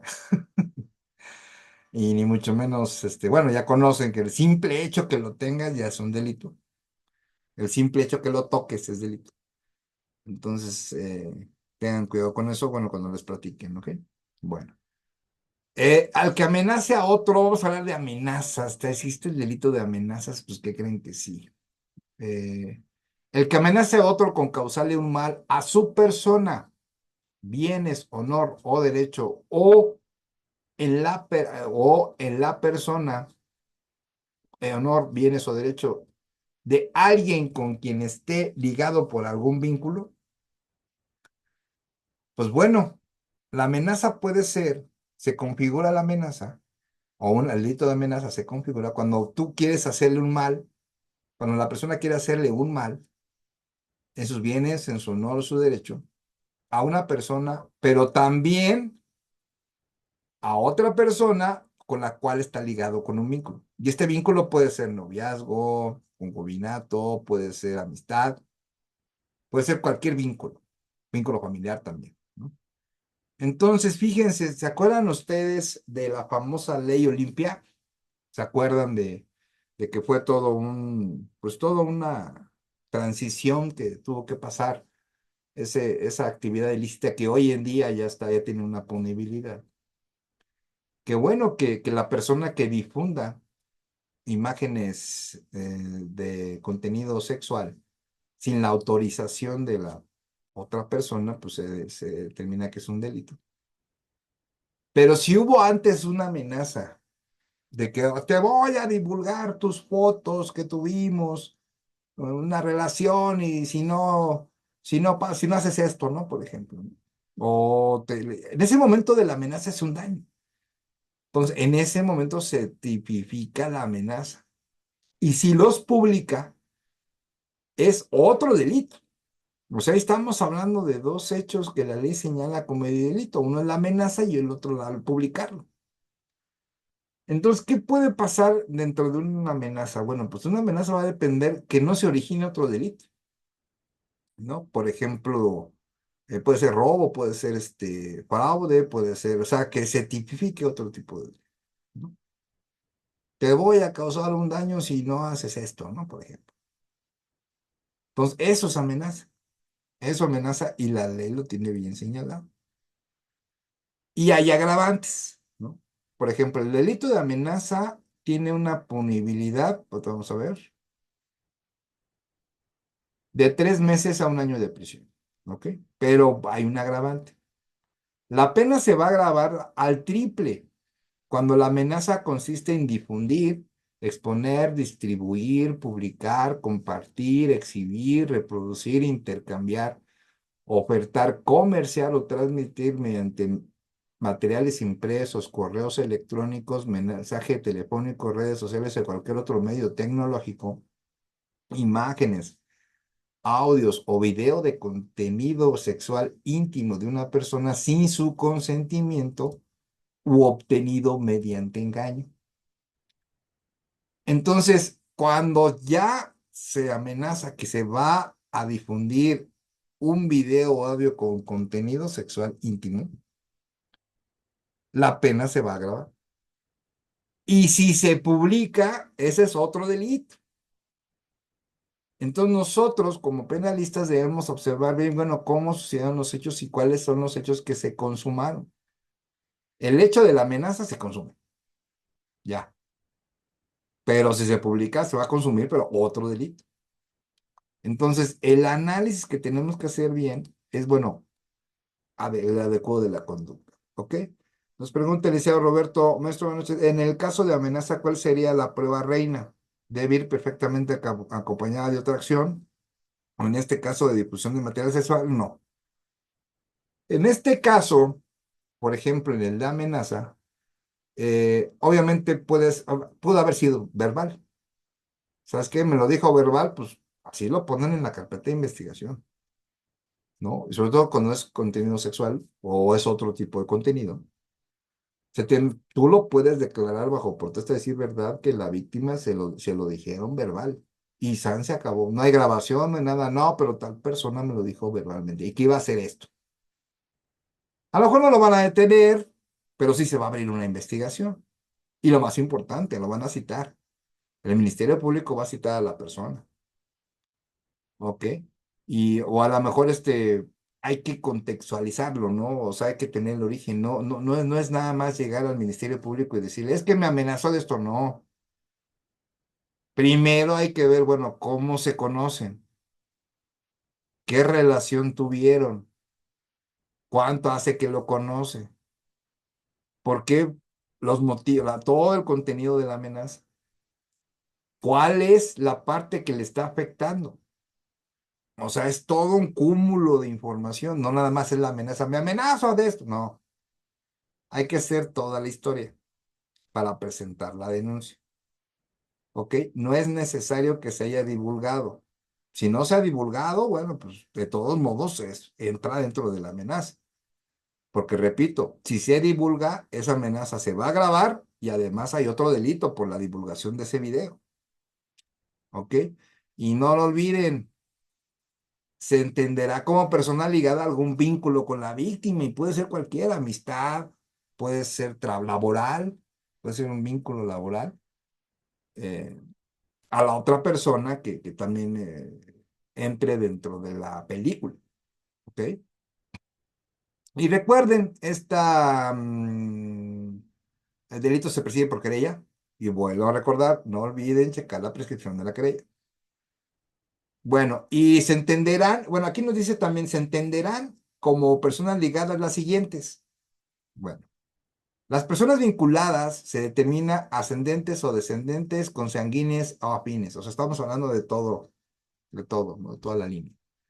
El cónyuge, concubina, concubinario, pareja permanente, parientes colaterales, por consanguinidad hasta el cuarto grado y por afinidad hasta el segundo grado. Las personas están ligadas con las víctimas por amor, respeto, gratitud o estrecha amistad. ¿Ok? Eso lo determina el Código Penal. ¿Cómo lo determina cuando están ligadas por algún vínculo? Aquí fíjense que me llamó la atención, no viene lo laboral, pero bueno, si ella es laboral, puede haber amistad en el ambiente laboral, están de acuerdo conmigo, ¿no? Pero bueno, no manifiestan lo de la laboral. Vamos a ver ahora el famoso delito de cobranza ilegítima, los famosos que pegan ahí a los deudores, incluyéndome, porque una vez me lo pegaron a mí también. Y vamos a hacer su embargo y tú te quedas bien espantado, ¿no? Esa noche nosotros como abogados no dormimos, ¿no? Vamos a romper las chapas, vamos a venir una vez me tocó ver, vamos a venir con el juez para que dé fe. de este cobro judicial, así le ponen, cobro judicial. Dije, ah, caray. Me di la tarea de buscar cobro judicial como si estuviera yo tan preocupado. Pero bueno, ¿qué nos dice el delito de cobro ilegítimo? Y fíjense, ahí les va. Al que con la intención de requerir el pago de una deuda, ya sea propia del deudor o quien funja como referencia o aval, utilice medios ilícitos o efectúe actos de hostigamiento. Entonces ya esa hojita que ustedes les han presentado en diversas ocasiones ya es un medio ilícito desde el momento que les entregan eso. No, no es una forma de notificación. ¿Es un hostigamiento? Pues desde luego que es un hostigamiento. Que también es una intimidación, también es una intimidación. ¿Por qué es una intimidación y por qué es un hostigamiento? Porque está utilizando información falsa. Ya les va la primera pregunta para que vean cómo la hojita, esa hojita que todos conocemos, yo creo, o que les han dado en una ocasión, o han sabido de ellas por los diferentes chats en los que estamos. Pregunto, pregunto, ¿cae en hostigamiento o intimidación el que contenga información falsa? ¿Y contiene información falsa? Sí. ¿Por qué contiene información falsa? Les pregunto, ¿quién es la única autoridad que puede, digamos, autorizar un embargo? ¿Quién es la única autoridad que dice se embarga este bien inmueble? O se embarga esto, o se embarga aquello. ¿Quién es la única autoridad? Los veo en el chat.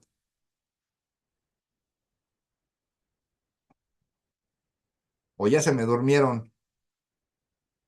Ah, no, ya sí están despiertos algunos. El juez. Y ese papelito dice que van a venir a embargar. Es de risa, pero de risa, de risa, de risa. Entonces, ¿es hostigamiento e intimidación? Sí. ¿Puedes con ese papel presentarte ante el Ministerio Público para el delito de cobranza ilegítima? Sí. Bueno, ahí lo que vas a provocar es que se te presente la parte deudora y ahí se van a encontrar y pues ahí te pueden notificar otra cosa, ¿no? También. Eso puede suceder, ¿no? Además de las sanciones que corresponden, si para tal efecto se emplearon documentación, sellos falsos, o usurpación de funciones o de provisión. Hay una usurpación de funciones ahí en ese que te dicen que te van a embargar. Dice, hasta posible intento de extorsión, sí, es correcto, licenciado José Guadalupe. Siempre pasa con una cobranza extrajudicial. Bueno, pueden dar vista al Ministerio Público, sí, pero van a correr el riesgo de que pues, la contraparte los vea ahí, ¿no? También. Procuraduría de cobro. Y díganme dónde está esa Procuraduría, porque solamente ellos la conocen. Sí, licenciado Roberto, es cierto. Nada más que nos digan qué Procuraduría es, porque no nos vienen preocupados y no vamos a dormir hoy si no sabemos qué Procuraduría es y que nos van a venir a embargar. Ok. Bueno, ya vimos, es bien fácil Corea, la cobranza ilegítima, ya lo conocen y bueno, ya saben qué hacer, ¿no? Si quieren, pueden hacerlo, pero digo, con el riesgo de que ahí se contacten con los deudores, ¿ok? Este está padrísimo, este venerito. Es de que sí, ese luego lo pasa por alto la ciudadanía. Fíjense, se llama allanamiento de morada, despacho, oficina o establecimiento mercantil. Sí, digo, sí, el MP es tiro por viaje. Sale, ok, bueno. Vamos a analizar el delito de allanamiento de morada, despacho, oficina o establecimiento mercantil. Fíjense, fíjense este delito, chequenlo, chequen este dato. Al que se introduzca a un departamento, vivienda, aposento o dependencia de una casa, habitación, sin motivo justificado, sin orden de autoridad competente, furtivamente significa que te metas así porque te quisiste meter, con engaño, violencia o sin permiso de la persona autorizada para darlo, en este caso es el propietario, ¿ok? Se le impondrá de 6 meses a 2 años. Entonces vamos a poner este supuesto. Te vinieron y te pusieron la hojita, estos cobradores ilegítimos, Y en una de esas sí se presenta, ¿no? Se presenta este. ¿Sabes qué? Te vengo a embargar. Y le abre la señora, ¿no? La puerta, pues no sabe de leyes la señora. Y se mete el cobrador a la casa. Y se lleva la televisión y se llevan los muebles. A ver, estamos hablando de una cobranza ilegítima que es una penalidad. Y ahora estamos hablando de allanamiento. Ellos pueden alegar, es que me autorizó la señora, sí. ¿Y dónde dice por escrito que te autorizó? Es que me dijo que sí. Lo siento. Se abre la carpeta de investigación. Nos pregunta aquí el licenciado José Guadalupe, ¿qué pasa en las fotos íntimas si la víctima manda las fotos bajo su consentimiento?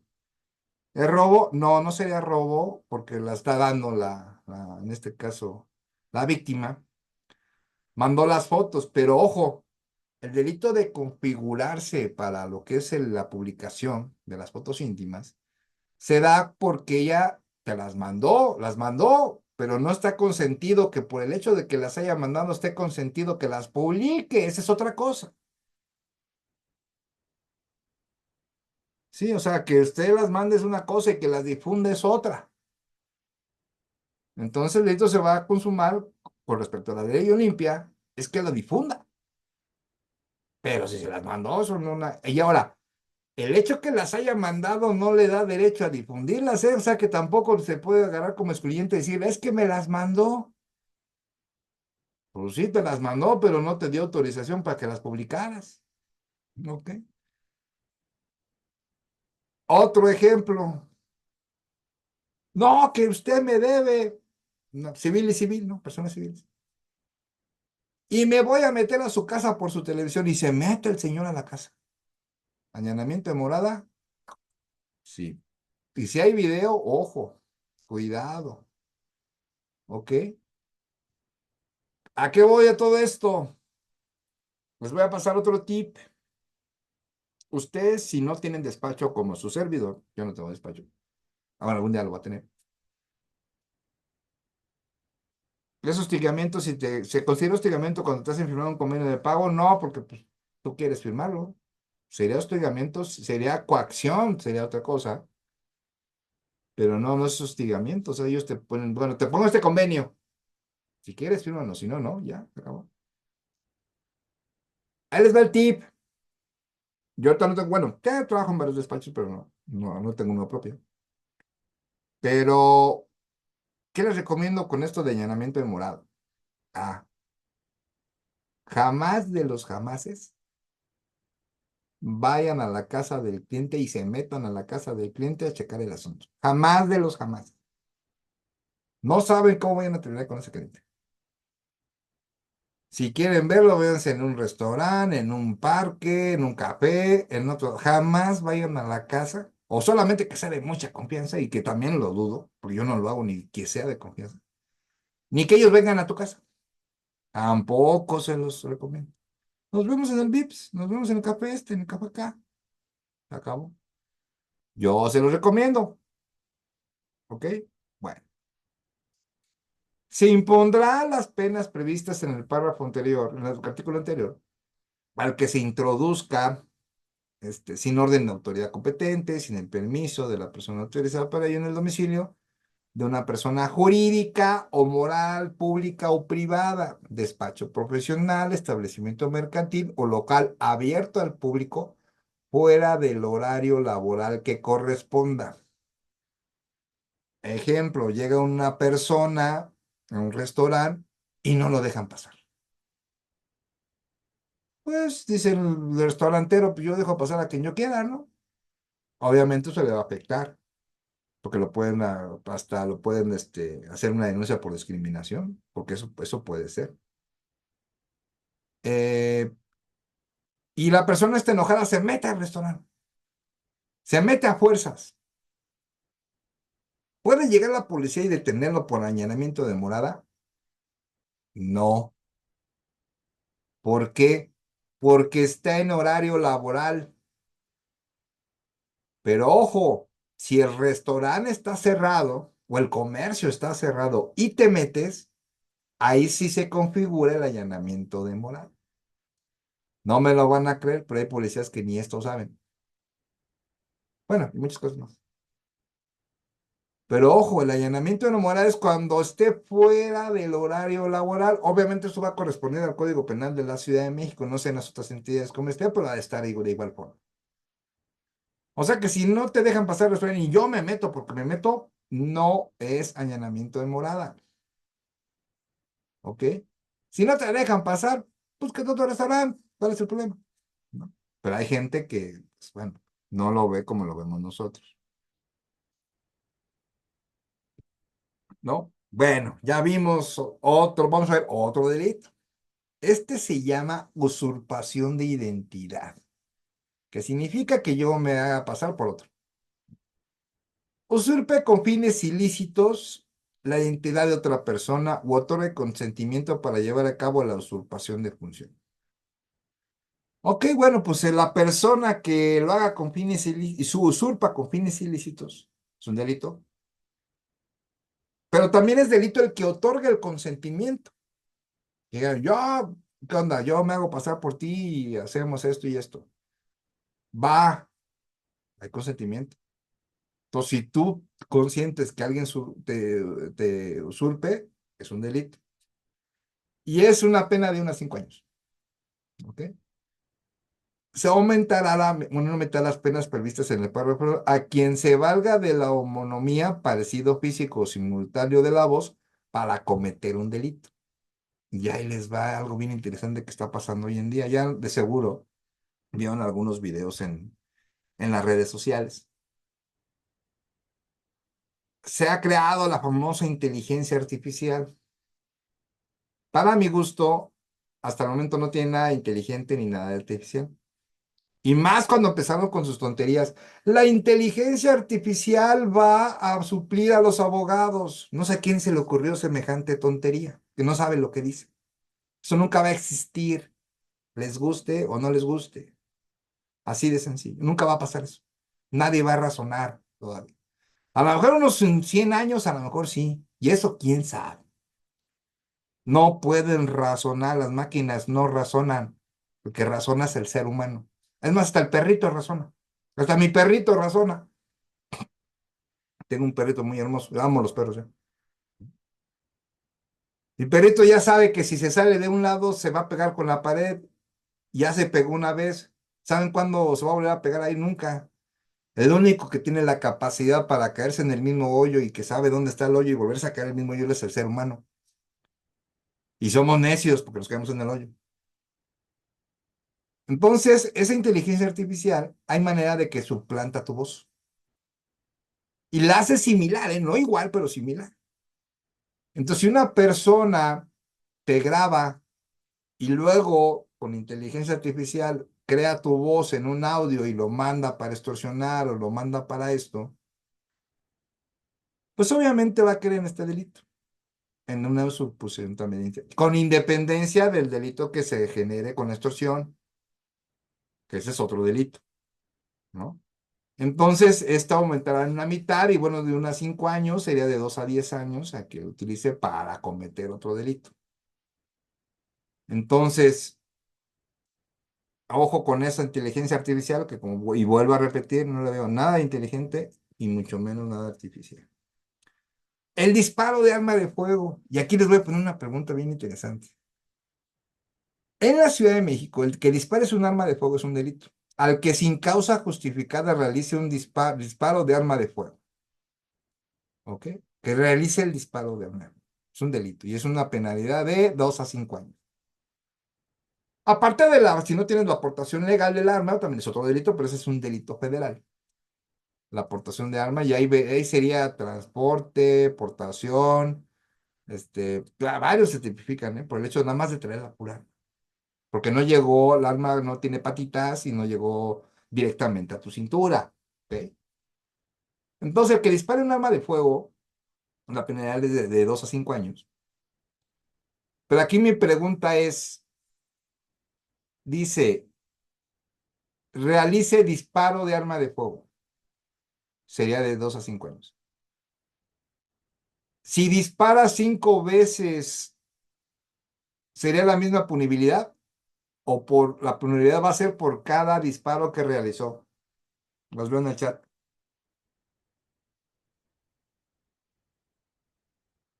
Ejemplo, una persona está en la época del grito, saca su arma en la calle, ¡pum! Dispara, y por ese disparo lo detienen, y obviamente la pena va a ser de 2 a 5 años. Pero ahora esa persona, en el mismo ejemplo, no tiró una vez, disparó 5 veces. ¿Será la misma penalidad? Ahí lo dejamos de tarea para ver. ¿O será una penalidad por cada vez que disparó? Porque aquí dice realizó disparo de arma. No dice realizó disparos de arma de fuego.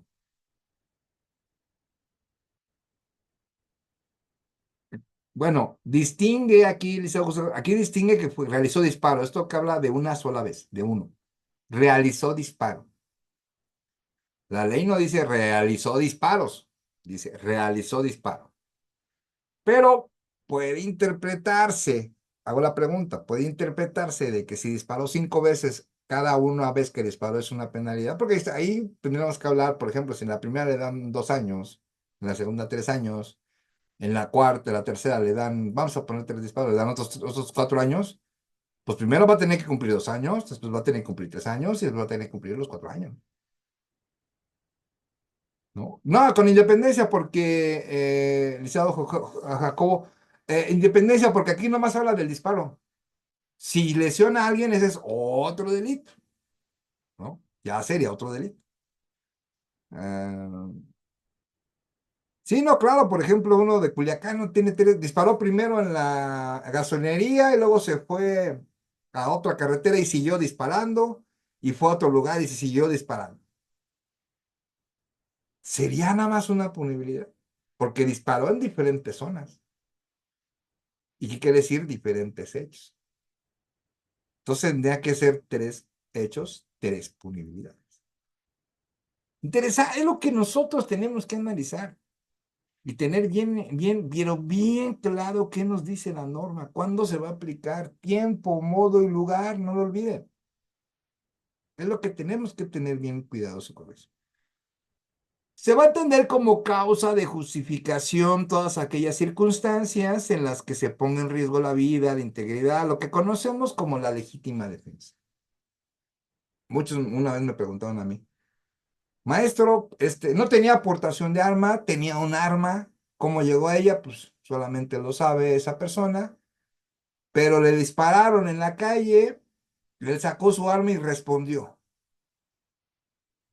Dice, la legítima defensa no va a operar porque no tenía aportación de arma. Y le dije, no, él disparó porque le dispararon, atentaron contra su vida. Se pone la legítima defensa. Pero por el hecho que no tenga una aportación ilegal, ¿le va a quitar la legítima defensa? No.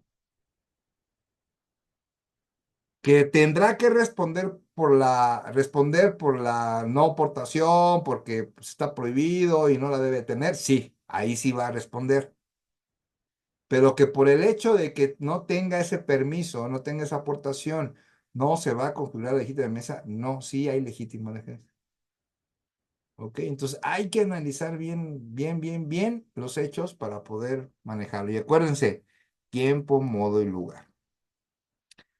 Vamos a ver otro delito, ahora vamos a ver el delito de uso indebido de servicio de llamadas de emergencias. Bueno, eso lo saben, comete el delito de uso indebido de servicios de emergencia la persona que de forma dolosa realice una llamada una llamada, aviso o alerta falsos, ¿no? Y bueno, pues ya hoy en día pues solamente lo hacen los chamacos, yo creo, ¿no? De adulto no creo que quiera informar falsamente una persona herida, ¿no? Un robo o algo, ¿no? Cualquier medio de comunicación, teléfono, radio, móvil, botón de auxilio, aplicaciones de internet, cualquier otro medio electrónico o emergencia que esto sea. ¿Ok? En caso de que la llamada, aviso o alerta falsa a números de emergencia lo realice un adolescente, bueno, se va a sancionar conforme a la ley nacional del Sistema Integral de Justicia Penal, ¿no? Este delito se perseguirá por querella. Acuérdense los de la querella, ¿no? Y si el atacante le dispara con resortera y la otra persona responda con disparos de arma de fuego, pues no hay legítima defensa. Y si lo matas, homicidio calificado, porque hay ventaja, ¿no? Aunque digan, no es que con la resortera lo pudo matar. No, no es lo mismo, no hay una equidad de una piedra a la ojiva de un arma disparada. Bueno, un arma de fuego que dispara una ojiva, que va con una fuerza, va como un proyectil y tiene todas las características fijas para matar a una persona. Y una piedra, pues sí, a lo mejor si le das en la cabeza lo llegaras a matar, pero tendrías que darle en la cabeza, ¿no? Por ejemplo. Y eso, a ver, si fallece de un piedrazo en la cabeza. Entonces, no, no hay esa equidad y obviamente no se considera como una legítima defensa. Eh, Revelación de secretos. Fíjense qué interesante es el artículo 10 constitucional refiere que se puede poseer armas para seguridad y legítima defensa. Sí, pero hay que cumplir con los requisitos de la defensa nacional. Hay que hacer estudios psicológicos. El arma, pues no es cualquier arma. Hay unas armas que sí están permitidas. Y obviamente, ¿quién te da la aportación de arma en la Sedena? No la Constitución. Y eso se lo dijo un abogado y así como que sacó de onda. Dice, oye, luego te escuchas muy sangrón. Le digo, bueno, sí, a veces se me sale lo sangrón, ¿no? Le digo, la Constitución no te da la aportación, que te da la aportación es la Sedena. Entonces, la Constitución puede decir, puedes portar una arma, sí, pero hay que cumplir con las formalidades de ley, ¿no? Sí, porque dicen, no, es que yo puedo tener mi arma 22 calibre 22 está permitida. Sí, pues está dentro de las permitidas, pero ¿y tu portación dónde está? O sea, hay que cumplir con las formalidades, ¿no? Y aparte, no cualquiera puede andar cargando una pistola, o sea, ahí estás en exámenes psicológicos. Yo fui 22 años policía. Hice infinidad de exámenes cada 2 años, por ejemplo, de algo que se llama la LOC, así se llama, bueno, se llama a nivel federal, a nivel local, estatal, debería llamarse igual.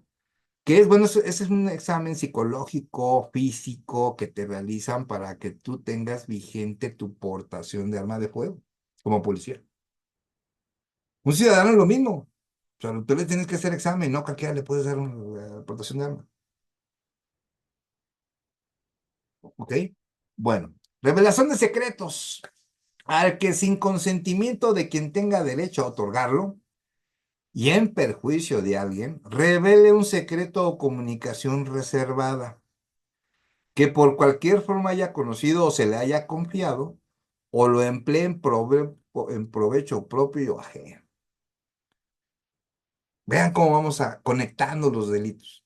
Una persona trabaja en un lugar que se encarga de repartir mercancía, conoce las rutas, sabe por dónde van a pasar los camiones y chin, pues se asocia con los delincuentes y le avisa a los delincuentes que mira, pues sabes que ese camión va a pasar en tal lado, roban.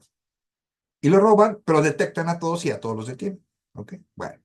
A los que robaron el camión, pues bueno, delito de robo, ¿no? Robo calificado. Y va a depender de la penalidad como lo que vale la mercancía. Y obviamente al que trabajaba dentro de la empresa, pues también lo van a acusar de robo, ¿no? Pero, ¿puede tipificarse este delito de que está revelando un secreto? ¿Qué creen? Sí, porque la ocupó de provecho propio. Él tenía el alcance de esa información y también le van a tener que aplicar esta penalidad de 6 meses a 2 años, ¿no? Y él tenía la confianza de la empresa en conocer dónde vienen a pasar los camiones. Entonces, también se le tiene que tipificar este delito.